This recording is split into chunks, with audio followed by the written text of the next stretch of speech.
Nē, nekas nav saistīts ar šo muļķīgo peļķi. Šodien uz starta līnijas tenis. Un, protams, mēs esam Emrī tenisu klubā. Un man būs tūlīt treniņš pie trenera Artūra Bīriņa. Let's go!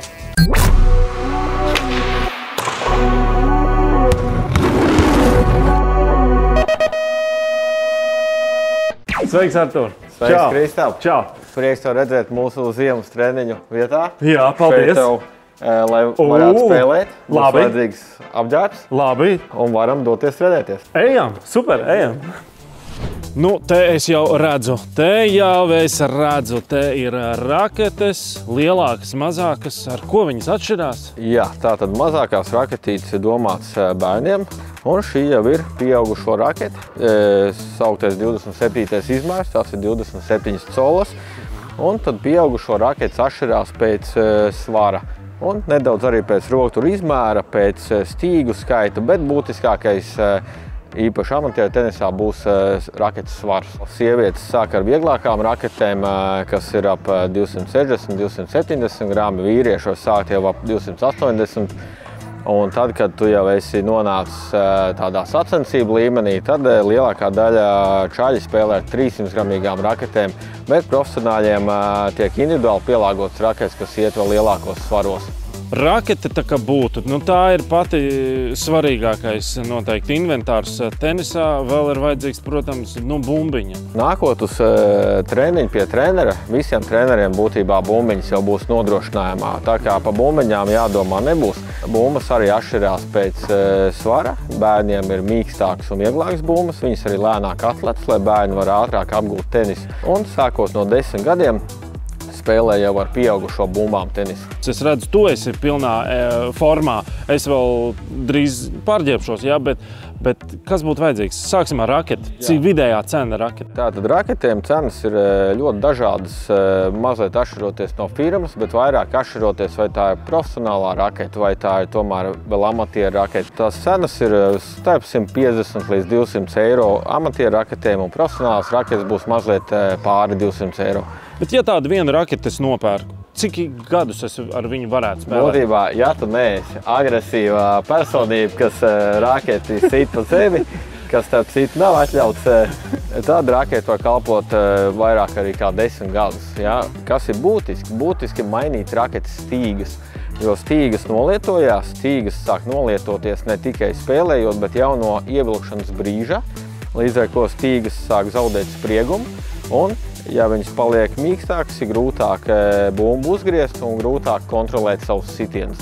Cik maksā pārstīgot? Vidēji tas varētu būt apmēram 20 eiro. Un cik bieži vajadzētu pārstīgot? Amatieriem pats retākais pārstīgošanas veids ir tā, ka cik reizes tu nedēļā spēlē, tik reizes gadā vajadzētu pārstīgot. Tas ir viss tāds minimālākais. Bet, protams, tādi jau labāk līmeņa spēlētāji stīgo, piemēram, reizi mēnesī vai vēl biežāk. Un jau tādiem profesionāli līmeņa spēlētājiem tās stīgas plīst, reizēm vienā treniņā vairāk stīgas saplīst, un tad jau viņi stīgo bieži. Nu, labi. Kas šis tāds ir? Te man ir smaidiņš, ko viņš dod, vai tas ir kaut kāda tabletīte, ko tad, kad pavisam grūti ir, tad apēd? Jā, šīs vibrostops saucamais, viņš noņem vibrācijas no raketes, un mūsdienās daudz arī spēlē bez viņa.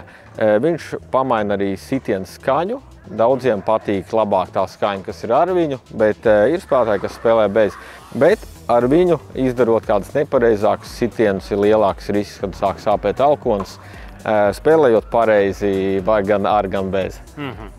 Kā ir ar apaviem un pārējo apģērbu? Nezinu, vai ir tenisam vajadzīgs īpašas botes? Jā, tātad botēm ir, katram segumam ir paredzēts sava veida botes. Man konkrēti šobrīd ir universālo segumu botes, kas ir paredzēts gan cietajiem segumiem, gan mīkstākiem.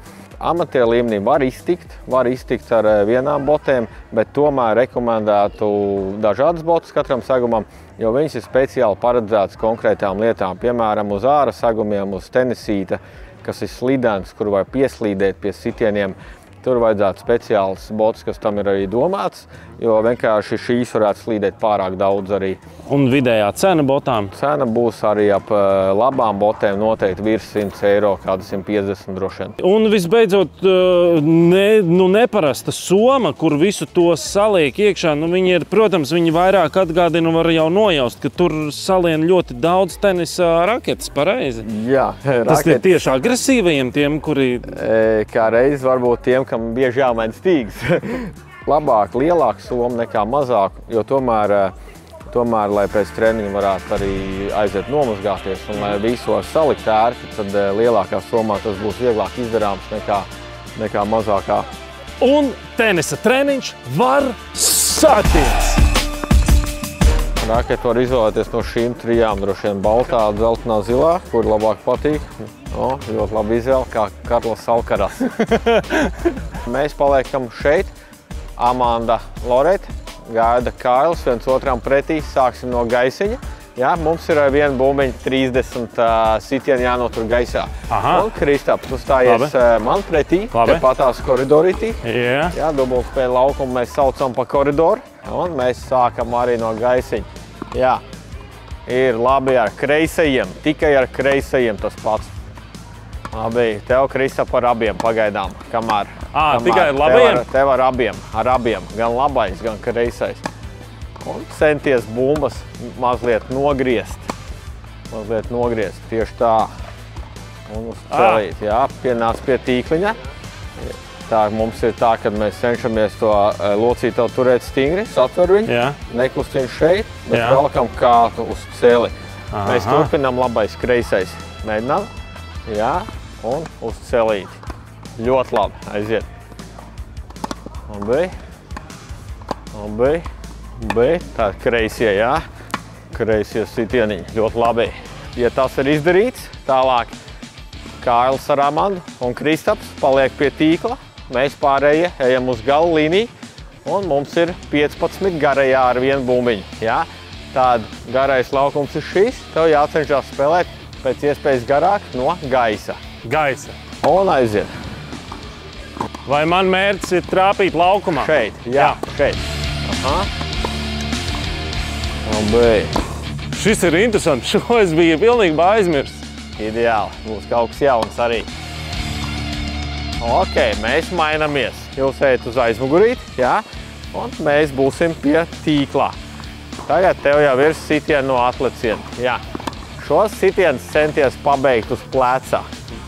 Un malāts Kristaps ļoti labi sanāk priekš pirmās reizes. Tā tad ir aizdoms, ka tu esi pakluso spēlēt. Ok, tālāk mēs visi iesim uz galu līniju. Mēs sitam pa diagonāli un mainamies pēc sitiena. Mainamies obligāti pa priekšpusi, lai jums netrāpītu ar raketi. Jā? Sitiens un mainamies pa priekšpusi.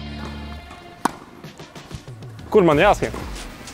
Jā, tāda ļoti pareizi mēs izsitam un mainamies pa priekšpusīt uz centru, uz to pusīt. Sorry. Pa priekšpusī, jā. Tagad tev pa vēl, tad nāc sist. Un tieši tā, kā to arī dari, seja vienmēr pret laukumu, nepagriežam muguru, lai mēs redzam, kas notiek priekšā.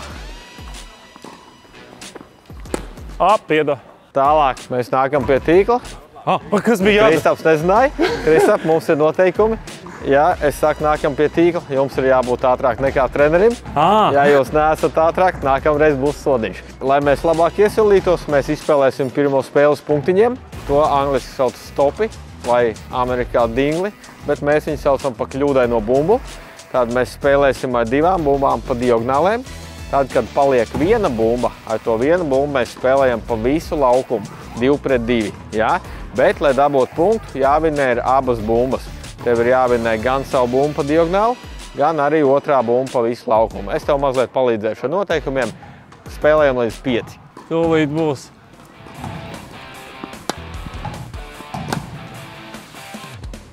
Jā, viņas jau uz mani spēlē. Ai, 2 auti, piedod, viņas tu redzēja, viņas uz mani spēlē. Ļoti labi, un meitenes dabūna punktu un samainās tieši tā. Es iešu pie tīkla. Ideāli.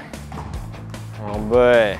Un pareizs lēmums, Kristap, ja tu ej pie tīkla, kā tu redzēji, pretiniekiem rodās vēlme pa tevi sist un viņi netrāpa. Ļoti labi. Tāds. Aina! Ej, tu pie tīklā! Viņu tādu lāzeru ielika! Ej, tu nost! No pozicionālā viedokļa nekad nepaliec iekšā laukumā. Vai nu tu spēlē pie tīkla, vai nu nāc aiz līnijas, jo savādāk tev sitīs kājās un tu netiks galā. Vainu. Ok. Droši meitenes varat tagad iznīcināt. Mums jāiet pie nākamā uzdevuma.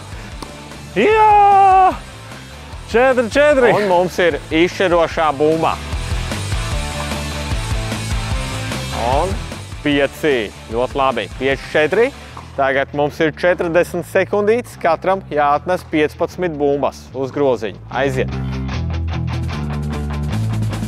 Un paliek 20 sekundēs.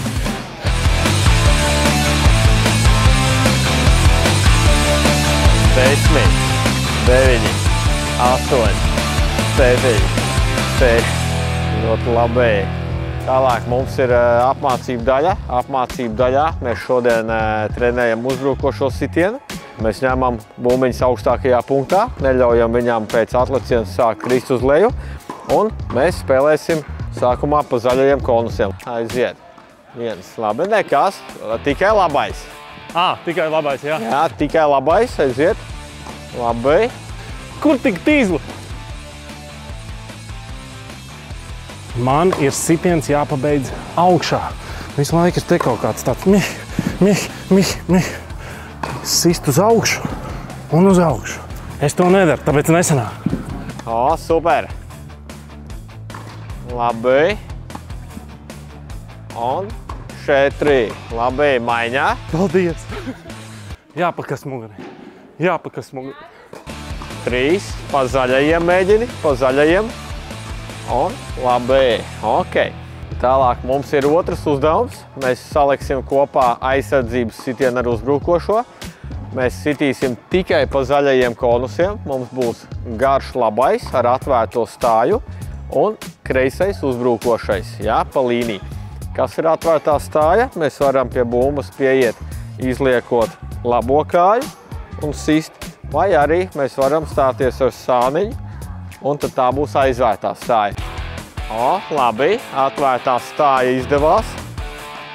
Super. Garš. Labi, īs. Un maiņā. Ļoti labi. Malacis. Daudz skriešanas ir. Bet arī, protams, jāprot atsist. Es jau jūtu, ka man visdrīzāk locītos bišķi sāpēs. Jo neparastāks muskultūra tiek lietot. Ir daudz skriešanas, to es atceros. Sen bērnībā trenējos. Visu laiku jāskrien. Tā kā, ja bērniem patīk skriet, tenis būs īstais. Labi, tālāk mums ir treniņu plānā izspēles. Tas, kurš sit uzbrukošo, nāk pie tīkliņa. Un izspēle. Jā, tas, kurš sit uzbrukošo, mainās pēc sitienu. Vienreiz viens sit, vienreiz otrs sit. Tev nav nekas jāatcerās, tev vienkārši jāatsit bumba laukumā. Laukumā, jāatsit bumba laukumā. Es zinu, es saprotu. Es centīšos piedot. Tas ir faktiski vienīgais tavs uzdevums. Atsist vienreiz vairāk laukumā nekā pretiniekam. Labi. Ir! Es dabūju punktu! Labi, 9-9. Un mēs spēlējam izšķirošo bumbu. Loret, tavs mīļākais elements tenisā.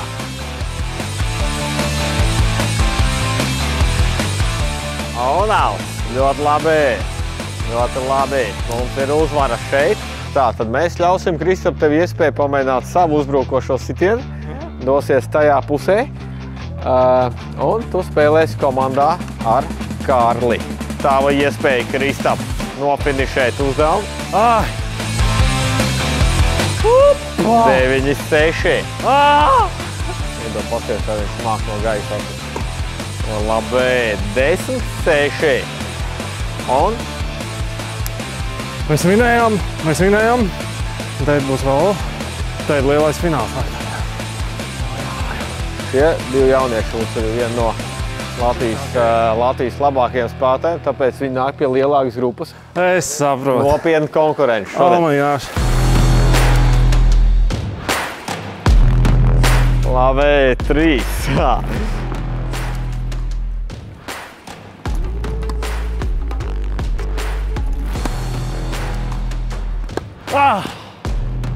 Kārlītis grib paraustīt laumu aiz ulsām, es tā jūtu. Arabī. Un 10-8. Pirmais zaudējums šodien. Zaudējuma rūgtums jāpiedzīvo. 9-8 zaudējām. Tālāk mums ir jāuzspēlē arī viens spēles. Tad mēs idīsim uzbrukošo sitienu pa līniju un izspēle. Jā, labais pa līniju un izspēle. Tie, kas ir tajā pusē, mainās pēc 2 izspēlēm. Tie, kas ir tajā pusē, mainās pēc 1 izspēles. Katrs skaita sev, kad kādam ir 5, sakam, ka ir 5. Jā?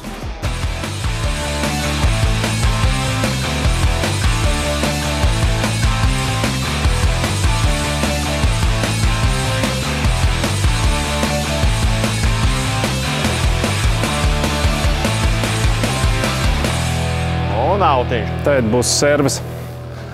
Es nemāku servēt. Kaut kāds lēciens, un tur viss iet tīklā, viss iet autā, viss būs slikti. Tātad izcel roku un pabeidz pie kabatas. Jā, mēģini pabeidz pie kabatas, jā. Labi, svarīgi, lai tev tā raketa nenāk pacel augšā, lai nenāk tā kā panna šeit, jā. Bet lai tu mazliet iekar gar muguru, un tad tā maliņa nāk, kur maliņa pirmā, tu pagriez un nāk uz kabatu. Ja? Bija ļoti labi, tev bumba griezās, tikai tu nepagriezi. Tu maliņa arī aizgāja pa priekšu. Viņš ir bišķīt jāpagriež. Uz sitienu brīdi tev jāpagriež.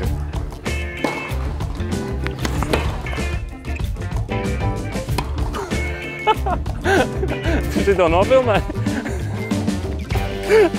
Bet, protams, serve ir viens no sarežģītākajiem elementiem tenisā un ir šausmīgi daudz nianses mazas, ja? Un ir, pieņemsim, tā raketē vajadzētu nākt laicīgāk augšā, lai tu esi jau gatavs. Šobrīd, ja tu met, bet raketa paliek vēl lejā, citreiz tu nokavē, tu kavē sitienu, ja? Un pārāk daudz kustības ir, lai tur ir ļoti daudz, un tur īstenībā, lai iemācītos, jānāk ir jāsadala pa daļām.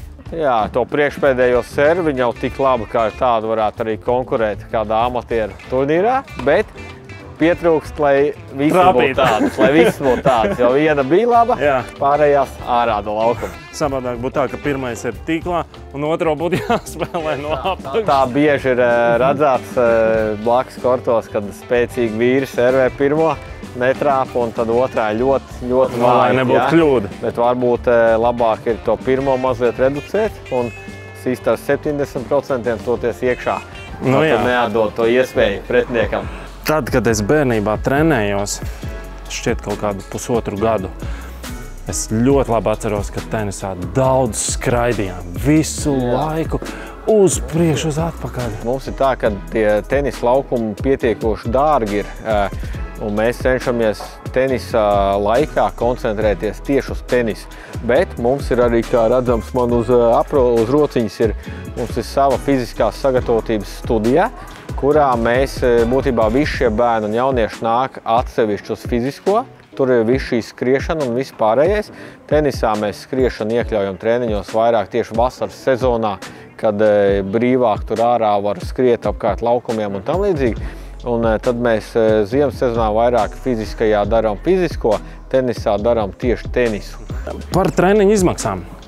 Kāds jauns puika, meitene, nezinu, piemēram, 8, 9 gadi grib sākt, nākt un trenēties. Cik bieži būtu jātrenējas un cik tas maksā? Jā, tad, ja mēs sākam no 5, 6 gadiem, jā, tad tās 2 reizītes būtu gan tas minimums, gan arī īpaši vairāk 5 gados nevajadzētu 2 reizes tenis nedēļā. Kāds fiziskais 2 reizītes arī tad, lai kādi 4 treniņi ir.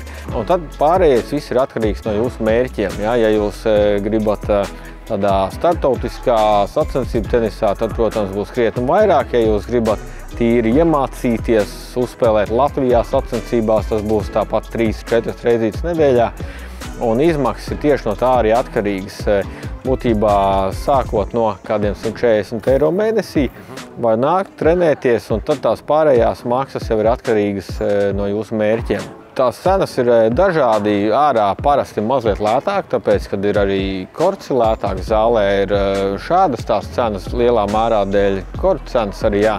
Grupā tātad, ja nāk 2 reizes nedēļā, tad mazam bērnam tie ir šie 140 eiro, jā, un tad jo vairāk nāk, jo mazliet tā maksa ir augstāk, jā. Es esmu Loreta un es trenējos 7. gadu. Es esmu Gerda un man nākamgad būs 10. Ok, kāpēc tenis? Kāpēc no visiem sporta veidiem izvēlējāties tenisu? Tas aizrauj un tā ir kļuvusi par manu sirds lietu, kuru es ikdienā reāli izbaudu. Vai tu kaut ko iepriekš citu mēģināji? Jā, esmu mēģinājis vēl 3 sporta veidus, bet Kur šis te bija? hokejs, daļslidošana un vieglatlētika. Man vecāki sāk spēlēt, tāpēc lika pamēģināt, un man tiešām iepatikās, un tā jau 10 gadu pagājuši. Kas ir visgrūtākais tenisā? Koncentrācija un sevis piespiešana. Ir īpaši sacensībās, ka tev ir jānoslēdzās un jābūt tikai ar sevi jākoncentrējas. Izturība, tāpēc, ka mēs nespēlējam uz laiku, mēs spēlējam uz rezultātu. Un tu nezini, kad tu beigsi, tu vari spēlēt 6 stundas, tu vari spēlēt stundu, un tas ir grūti. Kas ir jūsu tāds, lielākais mērķis tenisā? Es zinu, ka noteikti tas nebūs mans profesionālais darbs, bet es centīšos spēlēt cik ilgi vien es to varu, jo tas man gan fiziski nodarbina, gan arī mentāli spēlēt priekam. Kādi ir tenisisti? Savā veidā tenisists ir tāds individuālists, vai ne? Tu esi viens laukumā, tas nav komandas sporta veids, pareizi. Vai jūs arī esat pamanījuši pie saviem raksturiem, ka jūs tādi pašas par sevi? Jā, ļoti bieži arī skolā man patīk labāk uz sevi uzticēties nekā uz grupu. Nevis špikot no gada. Es esmu ļoti ekstraverta un tāpēc man ļoti patīk spēlēt dubultspēles. Sapratu. Nu ko, laiks uzspēlēt absolūti vieglāko spēli YouTube vēsturē. Es jums rādīšu bildes un jums būs jāpasaka, ko jūs tur redzat uz ātrumu. Gatavas? Jā? 3, 2, 1. Raket. Bumbiņas. Arturs. Soma. Aļonenko. Jā, pareizi. Bravo.